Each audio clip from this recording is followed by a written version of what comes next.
ಎಲ್ಲ ಮಾಧ್ಯಮ ಮಿತ್ರರಿಗೆ ನಮಸ್ಕಾರಗಳು, ಬೆಳಗಿನ ಶುಭೋದಯ. ಏನು ನಿನ್ನೆ ಎಲ್ಲ ಸಂಜೆ ಮೇಲೆ ನಡೆಯುವಂತಹ ಬೆಳವಣಿಗೆಗಳ ಬಗ್ಗೆ ನಿಮಗೆಲ್ಲ ಮಾಹಿತಿ ಇದೆ.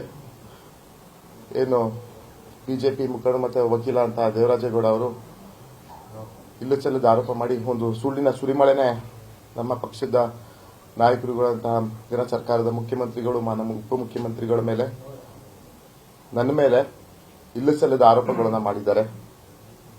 ಅದೆಲ್ಲ ನಿಮಗೆ ಮಾಹಿತಿ ಇರುವಂಥದ್ದೇ. ಇದೆಲ್ಲ ನಾನು ಮಾಧ್ಯಮ ಮುಖಾಂತರಗಳಲ್ಲಿ ಸ್ಪಷ್ಟಪಡಿಸುವುದೇನಂತ ಹೇಳಿದ್ರೆ, ಇದು ಸುಳ್ಳಿನ ಕಂತೆಗಳನ್ನು ಮಾಧ್ಯಮಗಳ ಮುಂದೆ ನಿನ್ನೆ ಇಟ್ಟಿದ್ದಾರೆ. ಅದರಲ್ಲಿ ಹೇಳಿದ್ರಲ್ಲಿ ಯಾವುದೇ ಭಾಗಶಃ 1% ಸಹ ಸತ್ಯಾಂಶ ಇಲ್ಲದ ಮೇಲ್ನೋಟಕ್ಕೆ ಕಾಣ್ತದೆ. ಪಾರದರ್ಶಕವಾಗಿ SITಯಿಂದ ತನಿಖೆ ನಡೀತಾ ಇದೆ. ತನಿಖೆ ಆಗಲಿ ಅಂತ ನಾನು ಆಗ್ರಹಿಸಿದ್ರಲ್ಲಿ ನಾನು ಒಬ್ಬ.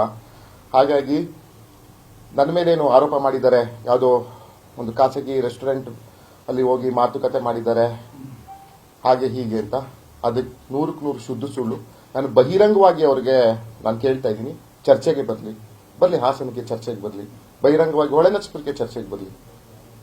ನಾನು ಮಾಡಿದ್ದೀನಿ ಅಂತ ಯಾವ್ದಾದ್ರು ಒಂದೇ ಒಂದು ಸಾಕ್ಷಿ ಇದ್ರೆ, ಯಾವುದಾದ್ರೂ ಒಂದು ಅವ್ರು ಹೇಳ್ತಾ ಇದ್ದಾರಲ್ಲ, ಈಗ ನಾನು ಹೇಳಿದ್ರೆ ಈಗ ಸ್ಕೈ ಬರ್ಡ್ ಅಂತ ಹೇಳಿದ್ರೆ ಅದು ಒಂದು ಪ್ರಸಿದ್ಧ ರೆಸ್ಟೋರೆಂಟ್ ಅಂತ ನಾನು ತಿಳಿದಿದ್ದೀನಿ. ಅಲ್ಲಿ CCTV ಇರ್ತದೆ, ಅಲ್ಲಿ ಮ್ಯಾನೇಜ್ಮೆಂಟ್ ಇರ್ತದೆ. ಅವರೆಲ್ಲ ಎಂಕ್ವೈರಿ ಮಾಡಲಿ. ಶ್ರೇಯಸ್ ಪಟೇಲ್ ಬಂದಿದ್ದ, ಇದೇನು ಈ ಥರ ಏನೇನಾದ್ರು ಹಸಿಬಿಸಿ ಚರ್ಚೆಗಳಾಗಿತ್ತ, ಇದನ್ನೆಲ್ಲ ಕೇಳಲಿ, ಎಂಕ್ವೈರಿ ಮಾಡಲಿ. ನಾನು ಅದರಲ್ಲಿ ಒಂದೇ 1% ನನ್ನ ಪಾತ್ರ ಇದ್ರೆ ನಾನು ರಾಜಕೀಯವಾಗಿ ಹಿಂದೆ ಸರಿದ್ಬಿಡ್ತೀನಿ. 4ನೇ ತಾರೀಕು ಜನ ನನ್ನ ಆಶೀರ್ವಾದ ಮಾಡಿದ್ರೆ ಅವತ್ತೇ ನನ್ನ ರಾಜೀನಾಮೆ ಸಹ ಕೊಟ್ಟು ಬಿಡ್ತೀನಿ ಸದಸ್ಯತ್ವಕ್ಕೆ. ಏನಾದ್ರು ನಾನು ಇದ್ರಲ್ಲಿ ಖಂಡಿತವಾಗಿಯೂ ನಾನು ಇದರಲ್ಲಿ ಅವರು ಹೇಳಿರೋದು ನಿಜ ಆದ್ರೆ, ಈಗ ಒಬ್ಬರನ್ನ ವೈಯಕ್ತಿಕವಾಗಿ ತೇಜವಾದ ಮಾಡೋದನ್ನ ಬಿಟ್ಟು ಏನು ಒಂದು ಟ್ರ್ಯಾಕ್ ಅಲ್ಲಿ SIT ತನಿಖೆ ನಡೀತಾ ಇದೆ, ಅದನ್ನ ದಿಕ್ ತಪ್ಪಿಸುವಂತ ಕೆಲಸ ದೇವರಾಜೇಗೌಡ ಕೆಲಸ ಮಾಡ್ತಾ ಇದ್ದಾರೆ. ಅವರು ವಕೀಲರಾಗಿದ್ದವರು, ಸುಪ್ರೀಂ ಕೋರ್ಟ್ ಅಲ್ಲಿ ವಾದ ಮಂಡಿಸಿದ್ದೀನಿ, ಹೈಕೋರ್ಟ್ ಅಲ್ಲಿ ವಾದ ಮಂಡಿಸಿದ್ದೀನಿ ಅಂತ ಅವರಾಗೆ ಹೇಳ್ಕೊಂತಾರೆ. ಆದ್ರೆ ಯಾಕೆ ಒಬ್ಬರ ಮೇಲೆ ಈಗ ವೈಯಕ್ತಿಕವಾಗಿ ಈ ತರ ತೇಜೋವಧೆ ಮಾಡ್ತಾರೆ ಅನ್ನೋದು ನನಗಂತೂ ಗೊತ್ತಿಲ್ಲ. ಅವರು ಕಾಂಗ್ರೆಸ್ ಪಕ್ಷದಲ್ಲಿ ಇದ್ದಾರೋ, ಬಿಜೆಪಿ ಇದ್ದಾರೋ, JDS ಅಲ್ಲಿ ಇದ್ದಾರ ಅಂತ ನನಗೆ ಗೊತ್ತಿಲ್ಲ.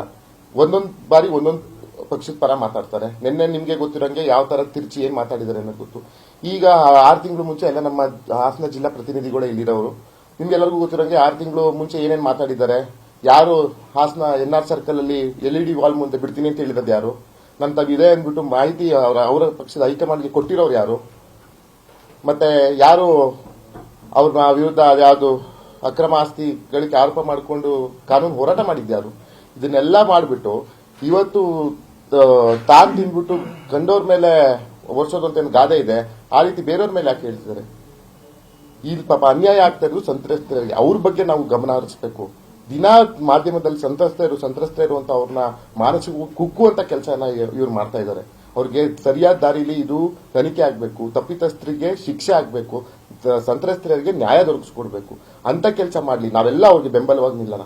ಅದು ಬಿಟ್ಬಿಟ್ಟು ಇದು ತನಿಖೆನೇ ಬೇರೆ ಹಾದಿಲಿ ತಗೊಂಡೋಗ್ಲಿಕ್ಕೆ ಇವರು ಪ್ರೇರೇಪಿಸ್ತಿದ್ದಾರೆ, ಆ ಕೆಲಸ ಮಾಡ್ತಾ ಇದ್ದಾರೆ, ಆ ಹುನ್ನಾರ ಮಾಡ್ತಾ ಇದ್ದಾರೆ. ಇದಕ್ಕೆ ನಾನು ಖಂಡಿತವಾಗಿ ಖಂಡಿಸ್ತೀನಿ. ನಾನು ಪದೇ ಹೇಳೋದಿಷ್ಟೇ, ಬಹಿರಂಗವಾಗಿ ಚರ್ಚೆಗೆ ಬರಲಿ. ನನ್ನ ವಿರುದ್ಧ ಇರುವಂತಹ ಆರೋಪ ಮಾಡ್ತಾ ಇದ್ದಾರೆ ಅದಕ್ಕೆ ದಾಖಲೆಗಳು ಕೊಡ್ಲಿ, ಸಾಕ್ಷಿ ಕೊಡ್ಲಿ. ಖಂಡಿತವಾಗಿಯೂ ಅವ್ರು ಹೇಳಿದ್ ನಾನು ಬದ್ಧ ಆಗಿರ್ತೀನಿ. ಅದನ್ನ ಬಿಟ್ಬಿಟ್ಟು ಯಾವುದೇ ಆಧಾರ ಸಾಕ್ಷಿಗಳು ಇಲ್ಲದೆ ಇವರು ನನ್ನ ಮೇಲೆ ಆರೋಪ ಮಾಡೋದು ಸರಿ ಇಲ್ಲ. ಮುಂದಿನ ದಿನಗಳಲ್ಲಿ ನಾನು ಸಹ ಇದ್ರ ಬಗ್ಗೆ ನಮ್ಮ ವಕೀಲರುಗಳ ಹತ್ರ ಮಾತಾಡ್ತಾ ಇದ್ದೀನಿ. ಡಿಫಮೇಷನ್ ಏನು ಮಾನನಷ್ಟ ಮೊಕದ್ದಮೆ ಕೇಸ್ ಸಹ ನಾನು ಹೂಡ್ತಾ ಇದ್ದೀನಿ, ನಾನು ತೀರ್ಮಾನ ಮಾಡ್ಕೊಂಡಿದ್ದೀನಿ. ಯಾಕಂದ್ರೆ ಇಲ್ಲಿ ಸಲ್ಲದ ಆರೋಪ ಮಾಡೋಕ್ಕೆ ನನಗೆ ನಮ್ಮ ಪಕ್ಷ, ನಮ್ಮ ಜಿಲ್ಲೆಯ ಜನ ಒಬ್ಬ ಒಂದು ಏನು ನಂಬಿಕೆ ಇಟ್ಟು ನನ್ನ ಈ ಚುನಾವಣೆಯಲ್ಲಿ ಪಕ್ಷ ನಿಲ್ಲಿಸಿದ್ರು. ಜಿಲ್ಲೆ ಜನ ನಂಬಿಕೆ ಇಟ್ಟು ನನ್ನ ಚುನಾವಣೆಯಲ್ಲಿ ಅವಕಾಶ ಮಾಡಿಕೊಟ್ಟು ಬೆಂಬಲಿಸಿದ್ದಾರೆ. ಅದ್ರ ಫಲಿತಾಂಶ 4ನೇ ತಾರೀಕು ಬರ್ತದೆ. ಇಂಥ ಇದರಲ್ಲಿ ನನಗೆ ಹೆಸರಿಗೆ ಕಳಕ ಬರುವಂತ ಕೆಲಸನ ಯಪ್ಪ ಮಾಡ್ತಾ ಇದ್ದಾರೆ. ಇದನ್ನ ನಾನು ಕಾನೂನು ಹೋರಾಟ ಮಾಡಕ್ಕೆ ನಾನು ಸಿದ್ಧನೇ ಇದ್ದೇನೆ, ಕಾನೂನು ಹೋರಾಟ ಮಾಡ್ತೇನೆ. ನಾನು ಮಾಧ್ಯಮ ಮುಖಾಂತರಗಳಿಗೆ ಕೇಳ್ಕೊಳ್ಳೋದು ಒಂದೇ, ಈ ತನಿಖೆ ನ್ಯಾಯಸಮ್ಮತವಾಗಿ ಆಗಲಿ. ಯಾವುದು ಈ ಸಂತ್ರಸ್ತೆ ಪೆನ್, ನನಗೆ ಇನ್ನೊಂದು ನಾನು ಮಾಧ್ಯಮ ಮುಖಾಂತರ ಕೇಳೋಕೆ ಇಷ್ಟಪಡ್ತೀನಿ. ನನಗೆ ಆ ಪೆನ್ ಡ್ರೈವ್ ಸುದ್ದಿ ಮಾತಾಡಲಿಕ್ಕೆ ನನಗೆ ಅಸಹ್ಯ ಅನಿಸ್ತದೆ. ನನಗೆ ಅದು ಮಾತಾಡೋಕೆ ನನಗೆ ಇಷ್ಟ ಇಲ್ಲ. ನಾನು ಸಹ ಒಬ್ಬ ಸೊಫಿಸ್ಟಿಕೇಟೆಡ್ ಫ್ಯಾಮಿಲಿಯಿಂದ ಬಂದಿರೋದು. ನಾನು ಮಹಿಳೆಯರ ಜೊತೆ, ಸೋದರಿಯರ ಜೊತೆ ಬೆಳೆದಿರೋಂಥವ್ರು. ನಾನು ಮಾತಾಡೋಕೆ ನನಗೆ ಇದ್ರ ಬಗ್ಗೆ ಇಷ್ಟ ಇಲ್ಲ.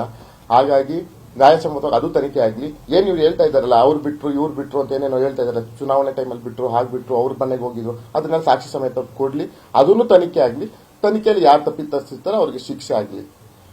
ನಾನಂತೂ ಇಷ್ಟಕ್ಕೆಲ್ಲ ಈ ಗೊಜ್ಜೆ ರಾಜಕಾರಣಕ್ಕೆ ನೇರ ಕಾರಣ ದೇವರಾಜೇಗೌಡ. ನಿನ್ನೆ ನಡೆದಿರುವಂತಹ ಏನು ಈ ಗೊಜ್ಜೆ ರಾಜಕಾರಣ ಅಂತ ಹೇಳ್ತಾರೆ. ಇದಕ್ಕೆಲ್ಲ ಕಾರಣ ದೇವರಾಜೇಗೌಡರು. ಈ ಒಂದು ತನಿಖೆನ ದಿಕ್ ತಪ್ಪಿಸಕ್ಕೆ ಮಾಡ್ತಿರುವಂತ ಹುನ್ನಾರ ಇದು. ಇವರು ಯಾವ ಪಕ್ಷದಲ್ಲಿ ಯಾವ ರೀತಿ ಏನ್ ಆಮಿಷ ಇಟ್ಕೊಂಡು ಏನ್ ಮಾಡಿದ್ದಾರೆ ಅನ್ನೋದು ನನಗಂತೂ ಗೊತ್ತಿಲ್ಲ. ಒಂದೊಂದ್ ದಿನ ಒಂದೊಂದು ಪಕ್ಷದ ಪರ ಮಾತಾಡ್ತಾರೆ. ಮತ್ತೆ ನಾನು ಯಾವ ವಿಷಯನ ಖಂಡಿಸ್ತೀನಿ ಅಂತ ಹೇಳಿದ್ರೆ, ನಮ್ಮ ಸರ್ಕಾರದ ಮಾನ್ಯ ಮುಖ್ಯಮಂತ್ರಿಗಳು ಉಪಮುಖ್ಯಮಂತ್ರಿಗಳ ಬಗ್ಗೆ ಮಾತಾಡಿದ್ದಾರೆ. ಅದನ್ನ ನಾನು ಪಕ್ಷದ ಒಬ್ಬ ಕಾರ್ಯಕರ್ತನಾಗಿ ನಾನು ಇದನ್ನ ಖಂಡಿಸ್ತೀನಿ. ಯಾವುದೇ ಕಾರಣಕ್ಕೂ ಇವರು ಅವರ ಒಂದು ಇದರಲ್ಲಿ ಇಂಟರ್ಫಿಯರ್ 100% ಇಲ್ಲ. ಇವ್ರು ಯಾವುದೋ ಹಸಿ ಸುಳ್ಳುಗಳನ್ನೆಲ್ಲ ಮುಂದಿಟ್ಕೊಂಡು ಅವ್ರ ಬಗ್ಗೆ ಇಲ್ಲ ಸಲ್ಲದ ಆರೋಪ ಮಾಡ್ತಾರೆ. ಇದನ್ನು ಸಹ ನಾನು ನಿಮ್ಮ ಮುಖಾಂತರ ಖಂಡಿಸ್ತೀನಿ. ಇನ್ಯಾವ ನೀವು ಕೇಳಿದ್ರೆ ಕೇಳಿ. ಅದೇ ನನಗೂ ಗೊತ್ತಿಲ್ಲ ಇವ್ರು ಏನಕ್ಕೆ. ನನಗೂ ಇದು ಆಶ್ಚರ್ಯಕರ ಅನ್ಸುತ್ತೆ. 4 ಗಂಟೆ ನಾನು ಪ್ರೋಗ್ರಾಮ್ಗಳನ್ನು ಮುಗಿಸ್ಕೊಂಡು ಮನೇಲಿ ಕೂತಿದ್ದೆ. ನಾನು ಈ ರೀತಿ ಫೋನಲ್ಲಿ ಸ್ಕ್ರಾಲ್ ಮಾಡ್ತಾ ನಂದು ಏನೋ ಪ್ರೆಸ್ ಮೀಟ್ ಬರ್ತಾ ಇದೆ, ನಿಮ್ದೇನೋ ಬರ್ತಾ ಅಂತ ಯಾರೋ ಕಾಲ್ ಮಾಡಿದ್ರು ನನಗೂ ನಮಸ್ಕಾರ. ಅದ್ರ ಮೇಲೆ ನಾನು ನೋಡಿದಾಗಲೇ ಗೊತ್ತಾಗಿದ್ದಂಗೆ ಇಷ್ಟು ದಿವಸ ಇಲ್ದರೆ 27 ಆಯ್ತು ಚುನಾವಣೆ. ಇದೆಲ್ಲ ರಗಳೆ ಸ್ಟಾರ್ಟ್ ಆಗಿ ಆಗ್ಲೇ ಆಯ್ತು. ಇವತ್ತೆಷ್ಟು 7ನೇ ತಾರೀಕು 10-12 ದಿವಸದಿಂದ ಇದು ನಡೀತಾ ಇದೆ. ಎಷ್ಟು ದಿನ ಆದ್ಮೇಲೆ ಇವತ್ತು ಏನಕ್ಕೆ ನನ್ನ ಹೆಸರು ತಗೊಂಡ್ರಿ ಇವರು? ಏನಾದ್ರು ನನ್ನ ತಪ್ಪನಿದ್ರೆ ಅವತ್ತೆ ಫಸ್ಟೇ ಹೇಳ್ಬೋದಿತ್ತಲ್ಲ. ಇದು ಯಾವುದೋ ಅದೇನೋ ಪಾಪ ಖಾಸಗಿ ಹೋಟ್ಲ ಯಾವ್ದೋ ಹೆಸರು ತಗೊಂಡು ಹೋಟ್ಲ ಹೆಸರು ತಗೊಂಡು ಇವತ್ತು ನಿನ್ನೆ ಯಾಕೆ ಆರೋಪ ಮಾಡ್ತಾ ಇದ್ರು? ಇಷ್ಟು ದಿವಸ ಏನ್ ಮಾಡ್ತಾ ಇದ್ರು ಇವರು? ಕಾರ್ತಿಕ್ ಅವರು ನನಗೆ ಕಳೆದ MLA ಚುನಾವಣೆಯಲ್ಲಿ ನನಗೆ ಭೇಟಿಯಾಗಿದ್ದು ನಿಜ. ಯಾವ ವಿಷಯಕ್ಕೆ ಆಗಿದ್ದು? ಜಮೀನು ವಿಷಯಕ್ಕೆ ಭೇಟಿಯಾಗಿದ್ದೆ. ಈ ವಿಷಯವಾಗಿ ಸುಮ್ಮನೆ ನಾನು ಅವ್ರ ಮೇಲೂ ದೂರದಲ್ಲ, ಯಾರ ಮೇಲೂ ದೂರದಲ್ಲ, 100% ಸುಳ್ಳು. ಅವ್ರ ಇಷ್ಟ ನನಗೆ ಭೇಟಿನೂ ಆಗಿಲ್ಲ. ಈ ವಿಷಯ ಬಗ್ಗೆ ನನ್ನ ಪ್ರಸ್ತಾಪನೆ ಆಗಿಲ್ಲ. ನಾನು ನಿಮ್ಗೆ ಎಷ್ಟು ಮಾಧ್ಯಮದವ್ರಿಗೆ ಗೊತ್ತು, ದೇವರಾಜೇಗೌಡ ನನಗೆ ಗೊತ್ತಾಗಿದ್ದು ಇವೆಲ್ಲ ಇದಾವೆ, ಟಿವಿಲಿ ಬಿಡ್ತೀನಿ, ಅಲ್ಲಿ ಬಿಡ್ತೀನಿ, ಎಲೆಕ್ಷನ್ ಟೈಮಲ್ಲಿ ಬಿಡ್ತೀನಿ ಅಂತ ಏನ್ ಟಿವಿಲಿ ಮುಖಾಂತರ ನೋಡಿದೀನಿ ಅಷ್ಟೇ ಸಹ ಮಾಹಿತಿ ನನಗೂ ಗೊತ್ತಿರೋದು ಈ ಪೆಂಡ್ರೈವ್ ವಿಷಯ.